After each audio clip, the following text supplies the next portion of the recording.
Hello, everyone. Welcome to a new episode of The Truth is Barrel Proof. I'm Jack Bigadou, also known as the Hood Sommelier, and today let's talk about blending.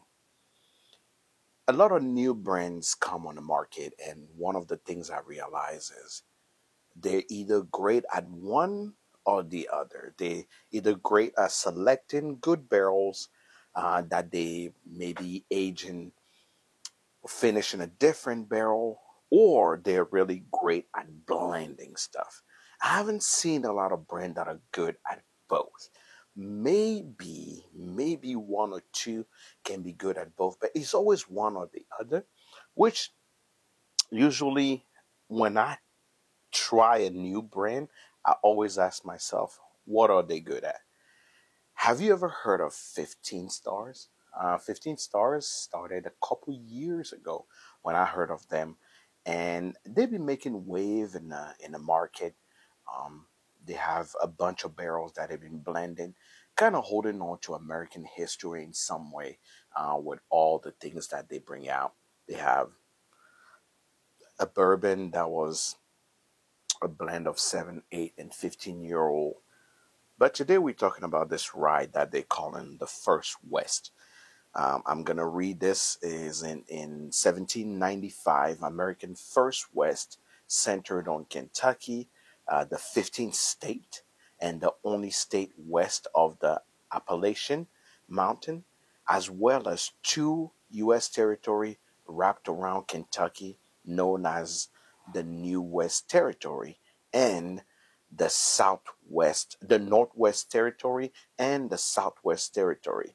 The taste of the American spirit of the First West, which is a marriage of a 7, 8, and a 6, 7, and 8 year um, rye whiskey, bottled in Kentucky and distilled in Kentucky, Indiana, and Tennessee. So, as an immigrant, I know the general geography of America. But if I tell you I know some of the history pro past World War One or past, the Civil War and the territory, I would say I'm lying. But I can see what homage 15 Star was trying to do by bringing Indiana, which is close to Kentucky, and Tennessee, also close to Kentucky, as those territory representing the West. I love the history, but is the whiskey good? That's the real question. So on the color here, beautiful color. I really love this color. Beautiful color, especially on a rye. Beautiful gold color. On the nose, sweet, sweet, sweet cinnamon apple pie. Yeah, spiced a little nutmeg cinnamon apple pie. It smells like your grandma's house when she making dessert. That's really what I feel like. Yeah, cinnamon apple pie with a little citrus on it. That's how I would describe this. All right, let's try it.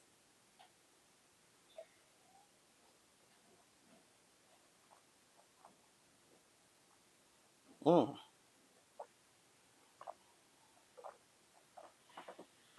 man, oh man, it's herbaceous. It's herbaceous. The nose can fool you. It's herbaceous. This is like a bait and switch almost, but in a good way. A bait and switch in a good way. The nose remind you of your grandma, but definitely take you back to the barn with the hay and the animals with a taste. Some dirt, black tea, right? Very black tea, herbaceous finish with a little bit of licorice.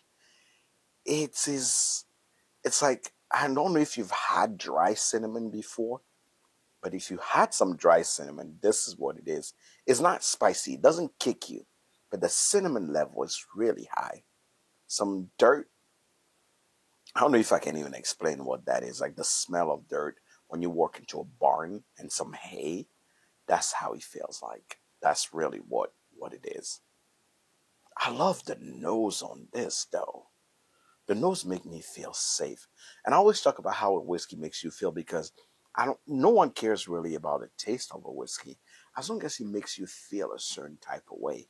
Because that's at the end of the day, that's what the whiskey is supposed to do, is to give you the feeling based on how your palate, your palate sensations go. Okay, let me try again.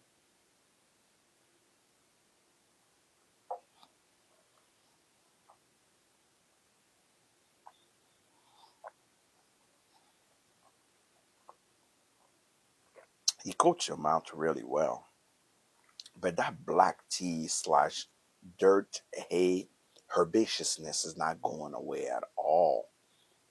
It's not going away at all. But I can pick up more of the sweetness, more of that nice cherry slash apple sweetness right there in the mid palate. And at the end, a little bit of that licorice and that baking spice, more edgy on a cinnamon, definitely there. A little black pepper. I'm loving how you feel. This, um, if I had to describe it by the rules and regulations of the Truth is Barrel Proof, let's talk about how it makes me feel. It takes me back to my first visit to Texas, rainy day, visiting what it looks like to actually see the animals on a ranch. That's what it takes me back to. That's how I feel. I'm on a ranch right now. There's some hay, smell like a little bit of cow dung, and a little bit of rain around. That's how it feels.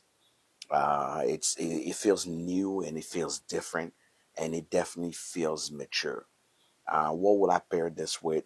This for me is whiskey that I will put a little bit on ice, and I will definitely have with a nice bowl of uh, something based potato. Potato. I want some potato, a potato salad. I will do, if I go back on the African side, I would definitely have some pierogies. I say on the African side, on the European side, some pierogies if you're from Eastern Europe, Europe.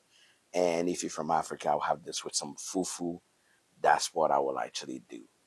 That's what I will pair it with. Let me know in the comment if you've tried 15 stars and if you actually tried their fine age rye.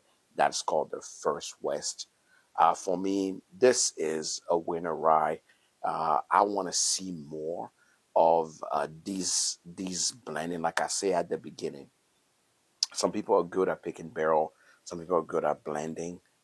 I'm not sure if 15 star is perfect yet, very good at blending yet, but the choice of barrels for me so far is where they're leaning towards, where they're really good at. Um, Till next time, I hope to see you on the next episode. And let me know if you've tried 15 stars. What are your thoughts on 15 stars? And if you have a bottle, let me know what you think of it. Till next time, cheers.